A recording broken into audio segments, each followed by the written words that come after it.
these Panda Express cups are. I love Panda. This video is not sponsored, by the way, but I wish it was. Anyway, what's up, you guys? I'm Rachel DeMita, and welcome to the Courtside Club. Few things that I want to go over with you guys today, so let's jump right in. And let's start with the Indiana Fever news of the day, and that is the fact that they have signed guard Bree Hall to a player development contract. Now, that name might sound familiar to you guys because Bree Hall was actually in the Indiana Fever's training camp last season, and I think they actually drafted her, if I'm remembering correctly. I think they actually drafted her, but she didn't end up making the final roster, and this was also before the team had developmental slots.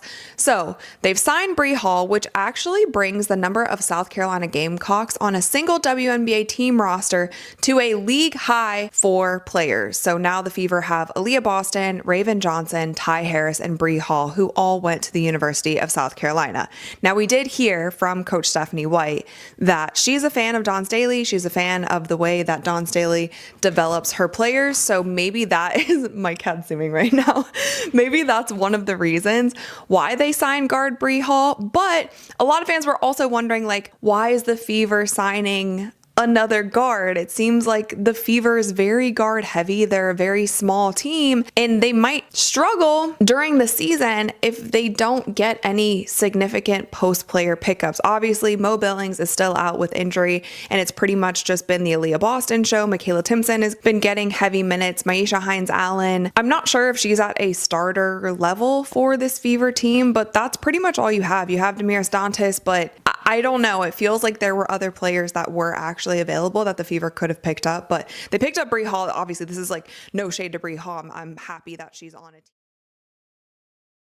The Indiana Fever just dropped their season opener to the Dallas Wings, and before anyone could even process the loss, every single eye in that building locked onto one person.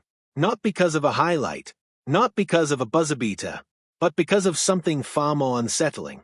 Caitlin Clark kept disappearing off the floor multiple times, and nobody was saying a word about it.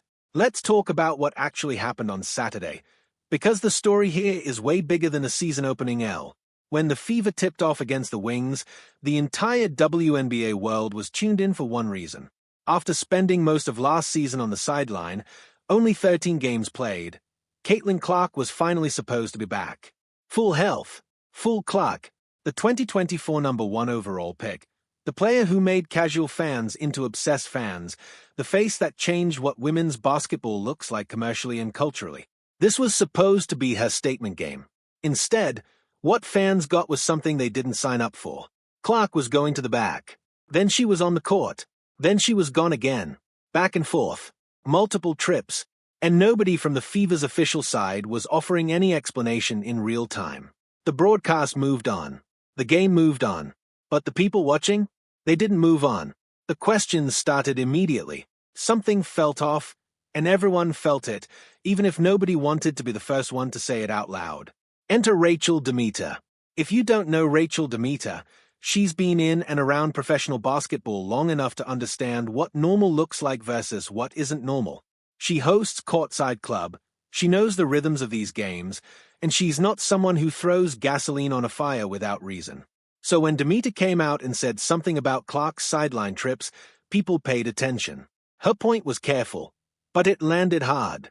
She was not sitting there telling the world that Clark is injured. She said flat out she wasn't going to spread rumors. But she also wasn't going to pretend she didn't see what she saw. Because in her experience, and in the experience of anyone who has watched enough basketball at this level, players don't make multiple trips to the back during a game for no reason. Healthy players don't keep leaving the floor mid-game just to stretch. That kind of repeated maintenance during an actual game, according to DeMita, is typically a signal that something is actively being managed. Something that is bothering the body right now, not hypothetically, not in the past, but today, during this game. And the thing is, she's not wrong to say it. You don't have to accuse anyone of lying or hiding anything to acknowledge that what was observed on Saturday doesn't look routine. Routine. Maintenance happens before tip-off. It happens at halftime. It doesn't happen in waves throughout the game where a star player is repeatedly pulling herself from the action to go get worked on. That's not a stretch session. That's an adjustment. There's a difference, and most basketball people know it. Now, Here's where it gets more complicated, because head coach Stephanie White stepped in front of microphones after the loss and put her full credibility behind a very specific message. Everything is fine. Clark isn't the only one going back. Multiple players on this roster are doing the same thing. It's just body maintenance. It's normal. It's going to be a consistent part of how this team operates throughout the season. White went further than that. She talked about mechanics, about how when athletes are young, they develop habits and movement patterns that feel fine in the moment. But when the body gets pushed hard enough, those flawed mechanics become problems. She said the staff is working on Clark's body mechanics specifically, trying to get her moving the right way so that history doesn't repeat itself, so that we're not watching her get shut down again in October. And honestly, if you take that explanation at face value, it actually makes sense. Biomechanical work is real. Athletes rebuild movement patterns all the time. A guard who dealt with a significant injury and missed almost an entire season absolutely would be going through mechanical adjustments as part of her return. That's not spin. That's just sports medicine. But here's the tension that nobody in that press conference fully resolved. The same explanation that's meant to reassure fans is also the explanation that confirms something is being actively managed. White didn't say Clark is perfectly healthy and nothing is wrong. She said Clark's body mechanics need ongoing work and this will be a consistent thing all season long. Those two things cannot both be true. That there's nothing to worry about and that there's a season-long program of physical adjustments happening in real time during games. Fans are not paranoid for noticing that gap. They lived through last year. They watched Clark go down, watched the fever limp through a season that had enormous expectations attached to it, watched the excitement of a rookie year get followed by the frustration of a second year swallowed by injury.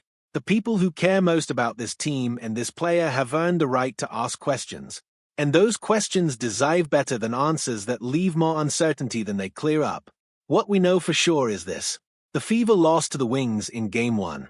Clark played, but it wasn't the dominant, statement-making performance the fanbase was hoping for. She was going to the back repeatedly, and that became the story. The coaching staff says it's mechanical maintenance and everyone on the team is doing it, not just Clark. One of the most informed voices covering this team isn't buying the full reassurance and is choosing to wait and watch. The next chapter comes Wednesday night. Indiana heads to Los Angeles to face the Sparks in their first road game of the season. Clark has a few days to work on her body, get adjusted, reset. And when she walks out onto that court in LA, every single camera in the building is going to be watching her warm-up, watching her movement, watching whether those sideline trips happen again. Because right now, nobody outside that locker room actually knows what's going on. And that uncertainty is louder than anything Coach White said after the game. The 2026 season is 3 days old, and already the most important storyline in the WNBA has nothing to do with wins and losses. It has everything to do with whether Caitlin Clark is truly healthy, and whether we're going to find out the truth sooner or later.